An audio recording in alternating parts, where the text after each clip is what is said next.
Save किया था ना? मैं सिर्फ इसलिए गया था क्योंकि उसने मुझे कॉल किया, that's it. But listen तो. Save it for someone else. जिंदगी में सेव करना जरूरी है, मगर जब बात पैसों की हो, सिर्फ सेविंग से काम नहीं चलेगा। इक्विटी म्यूचुअल फंड्स में इन्वेस्ट कीजिए और अपने सेविंग्स को आगे बढ़ने का मौका दीजिए। Mutual fund investments are subject to market risks. Read all scheme-related documents carefully. We're a month and a half away from Budget 2023, and this is a great fun time for us because we can put on our policymaker hats and suggest to the government what it should do. Now, at the moment, the government has put forth a supplementary demand for grants to the Parliament, seeking additional spending this year of 3.26 lakh crore. And this gives us an idea what, at the moment, the government is prioritizing. This 3.26 lakh crore largely is in the form of fertilizer subsidies, food subsidies, fuel subsidies, and an additional allocation to the rural job scheme, NREGA. Now that oil prices are lowering, food inflation is starting to ease, and even the demand for jobs under NREGA seems to be slightly easing off, should the government start looking at other areas and prioritize other areas of spending like capital expenditure, domestic manufacturing, affordable housing, or should it go ahead with what it's already doing at the moment? This is what we're going to be discussing today, what the government's spending priorities should be in Budget 2023 in this episode of Macrosutra. I'm TCA Sharad Raghavan, Deputy Editor at ThePrint, and we have with us Radhika Pandey, noted economist and consultant at NIPFP. Thank you for joining us. Now, Radhika, when we talk about the supplementary demand for grants, we know that the government at the beginning of the year in February comes out with its budget. But what is the supplementary demand for grants then? So supplementary demand for grants is when the government seeks additional expenditure over and above what has already been sought at the budget. So in the budget, for example, for this financial year, the amount was 39 lakh crore. But if there are some unanticipated spendings over the course of the year, which requires additional expenditure, some additional heads, then for those, the government has to seek what is termed as a supplementary demand for grant, because parliamentary authorization is needed for spending, and that is what the government has done this time because of unanticipated additional spending on, as you mentioned, fertilizer subsidies, food subsidies, because of rise in prices of fertilizers, and because in order to extend the free food grain scheme, additional spending was required because now it has been extended till December. So for all this, additional spending was required over and above what is budgeted in the union budget. For example, for food subsidy, the budgeted amount was 2.06 lakh crore, but now the government has sought an additional 80,000 crore for food subsidy. So similarly, for fertilizer subsidy, now the spending is over and above, at least it's double of what the government budgeted in the budget because of rise in fertilizer prices, and the government wants to insulate farmers from the rise in prices. It has taken over the burden on itself. So for all these spending, when the government seeks the authorization from the parliament, it is in the form of supplementary demand for grants. I see. So now if there is a provision for a supplementary demand for grants, then how important are the budgeted numbers? And related to that then is it good fiscal practice in general to then come back towards the end of the year and ask for so much more money? No, so it depends on how much it is of the budgeted estimate, so what you are asking, what the government is asking, how much that is as a proportion of what is your total budgeted estimate. If it is a very small proportion, it is fine. If it is a big proportion and if there are multiple instances of seeking supplementary demand for grants, then it reflects poor fiscal planning. So the fiscal planning should be such that your expenditure that is sought in the budget should be able to meet the planned expenditure commitments. But this time around, because of additional expenditure on account of fertilizer prices, we saw that the expenditure commitments have increased. Right. So this additional expenditure is largely due to global factors. It's largely due to global factors and also due to after effects of COVID, and also some part, as you mentioned, rural distress is still continuing, and therefore the Rural Jobs Guarantee Scheme, the amount budgeted was 73,000 crore, but they have sought an additional expenditure of 15 to 16,000 crore because they think that the demand for jobs under NREGA still remain elevated. So, because of all these reasons, they have sought additional spending. And NREGA is a demand-driven scheme, so it's only when people come and ask for jobs that then there needs to be an allocation. Yes, it is demand-driven, and there is certain estimated expenditure. If we remember during the COVID time, before the onset of COVID, the spending amount was 60,000 crore, and after COVID, they raised as part of the Atmanirbhar package, the allocation was raised by 40,000 crore.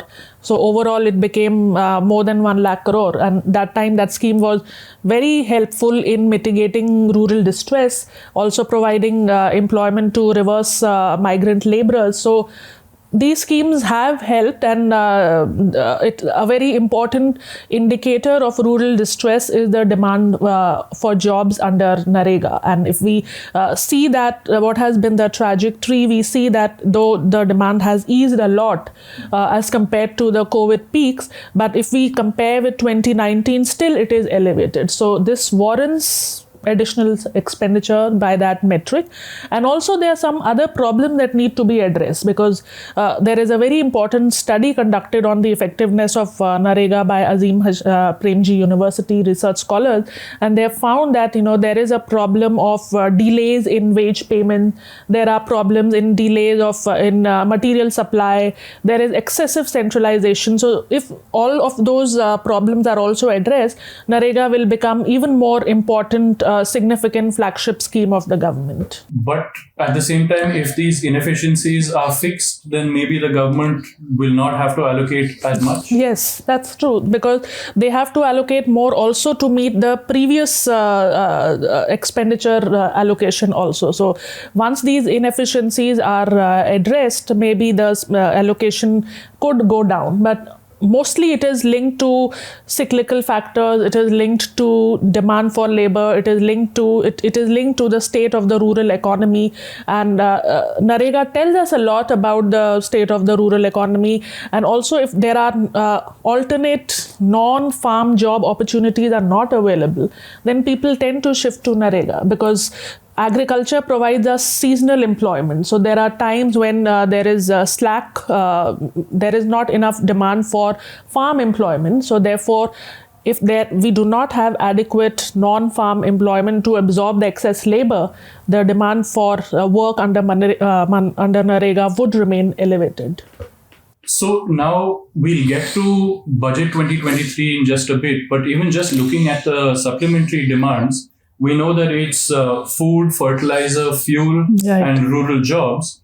But do you see that they're also allocating a little more in job creation activities, like say capital creation, things that have a multiplier effect that can create jobs? Yeah. So if we look at this year's budget, we saw an allocation of 7.5 lakh crore for capital expenditure, which was 27% more than the revised estimates of last year, or 35% more than the budget estimates of last year. So one of the main pillars of government's development agenda seem to be a pickup in capital spending, so long as private investment remains anemic.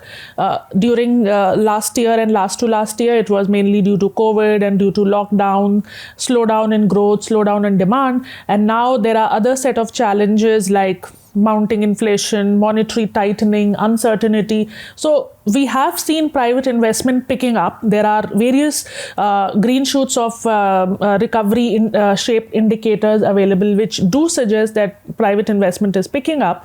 But still, there is scope for government to do another round of increase in capital spending in the coming budget. Right. And now when we talk about government expenditure, we also inevitably have to talk about things like the fiscal deficit.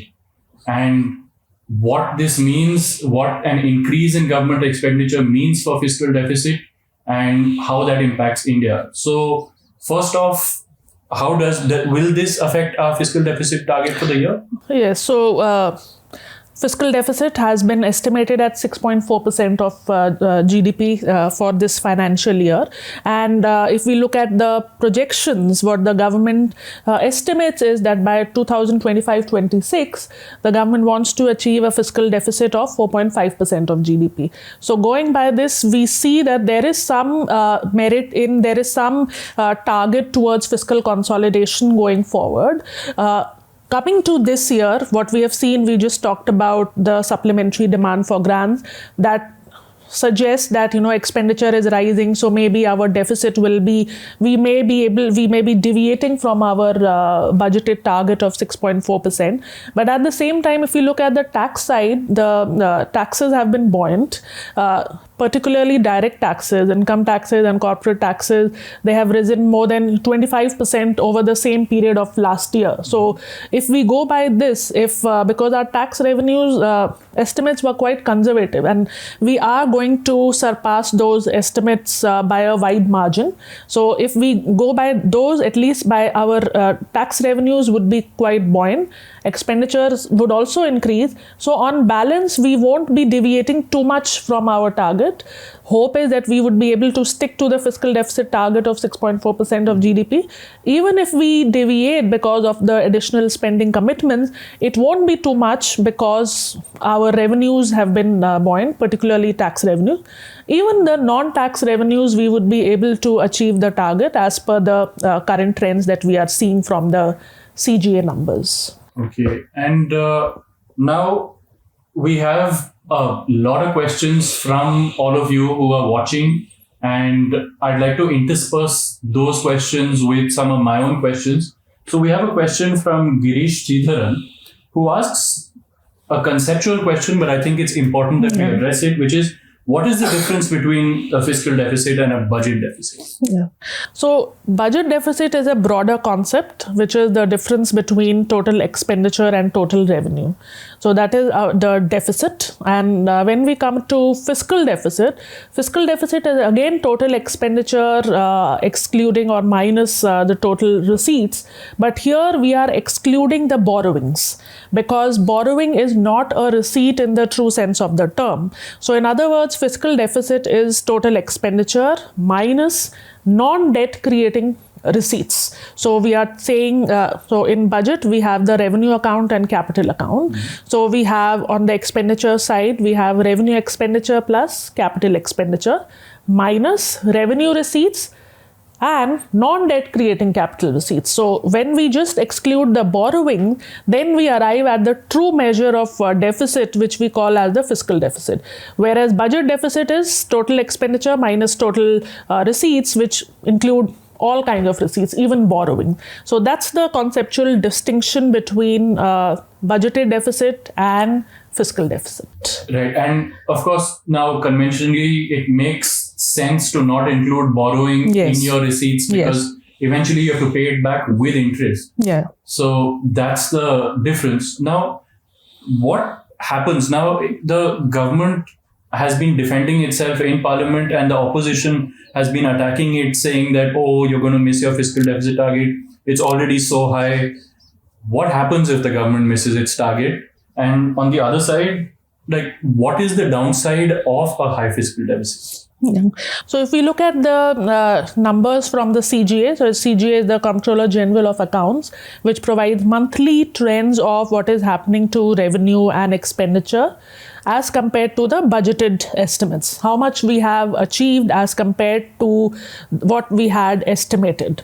So if we look at capital expenditure, out of 7.5 lakh crore, by the end of October, the central government has already spent almost around 55%, which is more than the corresponding period of last year, which was 45.6%. So going by this is a healthy trend that the capital spending, it's not that the government has just budgeted more, the actual spending has also picked up. So that is on the capital spending side. Coming to fiscal deficit, again, out of the total deficit of 16.5 lakh crore, 45 till now, till the end of October, the fiscal deficit is 45.6% of the budgeted estimate, which is 16.5 lakh crore.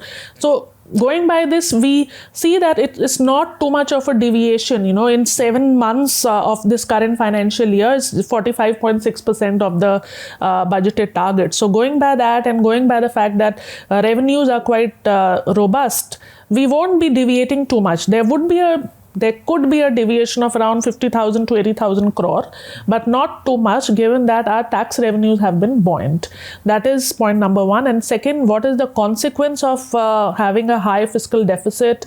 The consequence is that then the government has to borrow more, because your expenditure is more than your receipts, and it's more than even what you had estimated. So that gives a kind of indication that the government will have to borrow more. Government will have to supply or issue more bonds in the market. And when the government issues more bonds, then it tends to crowd out the borrowing by the private sector. And if the government issues more bonds, the government will have to offer a higher interest rate on those bonds. Otherwise, people will not buy. So again, the interest is another very important critical part of the revenue expenditure of the government. And interest expenditure will rise. So therefore, the government will have to pay more in terms of interest payments, and that will squeeze the space for capital expenditure. So that's the consequence of having a high fiscal deficit, and having a high fiscal deficit even more than what the government had estimated. So basically, if there is a high fiscal deficit, then the government itself has to borrow more, which means that it has to pay more interest. Yes. And then that means it can't spend on job creation, Yes. like, capital expenditure and infrastructure projects. And at the same time, the private sector can't borrow as much as it might want to invest in these job creating areas. So a high fiscal deficit then is not healthy for an economy. Our next question is again a conceptual question, which is that just as the RBI has the Monetary Policy Committee that sits and decides on interest rates, does the government have a similar committee that decides on the budget? How does this happen? So we have, in the Ministry of Finance, we have different divisions. For budget, the main department is the Department of Revenue and the Department of Expenditure. They come up with these projections about the tax revenues, about income tax revenues. We have various departments and divisions within the Ministry of Finance, like the Department of Revenue, which again has Central Board of Direct Taxes, Indirect Taxes. Then we have Department of Expenditure. So they all sit together, and it's an annual exercise. Every year they make these projections around what will happen to tax revenues, how much they will increase over and above what they achieved last year. So it is these the divisions who make these estimates, and regarding the policy decisions and how much is to be given to, say, different ministries like Ministry of Rural Development or Ministry of Corporate Affairs. Then there are these consultative processes where they sit together and decide how much is to be given to the various ministries. So it's not a committee-based process per se, like a MPC structured framework, but these two divisions are primarily responsible for formulating the targets for revenues and for expenditures. And also all these ministries, they sit together with the Ministry of Finance officials to decide on how much they want for this budget. And then they also decide now they would be sitting to decide on two things. One is what will be the budget estimate for the next financial year, and what is the revised estimate for the current financial year. So that is how this process goes on, and it's a continuous process across the various months.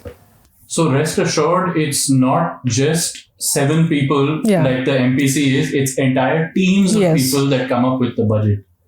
Now, our next question is relating to tax. We've talked about how tax revenues have been buoyant this year. So the next question then, of course, is, can we expect some tax cuts in the upcoming budget? So Given that this is the last full-fledged budget of the government before the elections, there could be some announcements on tax rationalization. There could be some announcements on, giving some relief to salaried person. There are some reports, there are some indications that the tax-free income could be raised from rupees 2.5 lakh to rupees 5 lakh. But those are, again, we will know in the coming budget. But normally we see that, around the elections, there are some tax ops, may not be a very important, exemption, raising the exemption limit, but there would be some reforms or some decisions towards reducing the tax burden. And on the flip side, would there be any relaxations on these tax saving instruments that maybe they'll increase the limit for how much we can put in them? What would be useful actually would be to come up with these tax saving infrastructure bonds, because as part of the Section 80C there are certain limits for tax saving, household financial saving going into Section 80C listed instruments. What would be useful also would be to have some infrastructure bonds, and to divert household financial savings towards infrastructure, which is very critical, because it's not just the government cannot provide all the financing that is needed for infrastructure. So in order to incentivize households to invest in infrastructure, that could be one option that could be provided as a tax saving instrument. So that is definitely one thing that could be considered. And another question from our audience is that with the RBI raising the repo rate and it becoming more expensive for companies to take loans to invest, how can the budget encourage companies to invest more and create more jobs?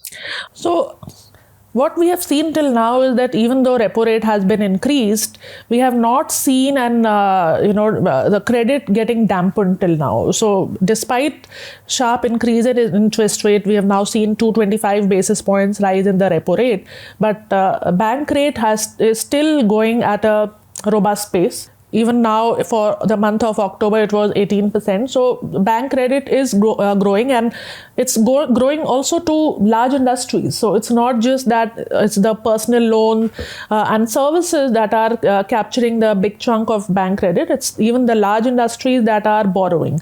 So when the large industries are borrowing, it is one indicator that there is demand for investment, because large industries are borrowing for working capital as well as for formulating the investment proposal.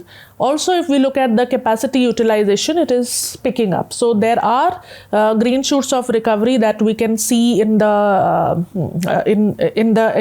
macro landscape, despite increase in interest rates. Even if we look at the capex database, we do see private sector investments picking up. So also another indicator is if we look at the GDP estimates from the expenditure side, investment to GDP ratio is almost 34%, 34 to 35%. So that means that investment is robust. We do not see a big problem on the investment side despite increase in interest rate. From the budget side, what is needed is greater certainty on investment, more steps towards reducing the cost of doing business in the country, more steps towards attracting both private investments and foreign investment. Those are the things that the budget can do. But on the monetary policy side, till now we don't see a very adverse impact of rise in interest rates on investments, private investments. Okay, and now to kind of recap and come back to our main question, what do you think should be the spending priorities in budget 2023, counting the subsidies that still need to be given, and we have to push the private sector to create more jobs. Government itself needs to create more jobs. So what should be, say, the top 3 or 4 of your spending priorities? Yeah. One is definitely the capital expenditure, though if we see the chief economic advisor made a statement recently that, government cannot go on to be the prime engine of capital investment. At some point in time, the private investments have to be the main driver of investment in the country. But that as of now we are not seeing, though private investments have picked up, they are not they still require some hand holding. So long as the global environment remains uncertain, so long as there is this phase of monetary tightening, we do see some scope for public investment picking up, but not at the same pace as last year. But we do see one of the priorities will be to sustain the momentum of capital expenditure, and that is applicable both to the central government as well as to the state government. What we are seeing, as we talked about, though the central government has been quite active in increasing capital expenditure, if we look at the trends of state government's budget, we do not see that trend. So it's important that the state governments also need to enhance their capital spending. If we look at the recent data, only around 25% of the budgeted amount has been spent on capex. So that is point number one. And second most important is to alleviate rural distress, because whatever consumption revival we are mostly seeing in the urban sector. So some steps need to be taken for mitigating the rural distress. That is through Manrega, and that is through providing some impetus for rural housing, because we have seen that these construction activities, they are highly labor intensive and they tend to have forward and backward linkages, because when there is more demand for construction activities, housing, there's also more demand for steel, cement. So it tends to generate employment opportunities by a multiplier effect. So that would help in alleviating rural distress. So one is capital expenditure, second something for addressing the slowdown in the rural demand, and the third is for the manufacturing sector, enhancing the competitiveness, because that we talked about in the last year's budget also, manufacturing sector contraction. Therefore, we need to see what needs to be done to improve the competitiveness of manufacturing sector. The PLI schemes need to be extended to some more, at least the labor intensive sectors. Not only that, the metric of what incentive is being given to enterprises, that also needs to be seen. Maybe incentive could be in the form of employment generation. Maybe incentive could be in the form of value addition, and all those metrics need to be uniformly monitored. So those are some of the steps that could be taken. Thank you. And so there you have it. Those are our recommendations to the Finance Ministry for what can possibly go into the budget. Please join us for the next episode of Macrosutra next week. Thank you for watching.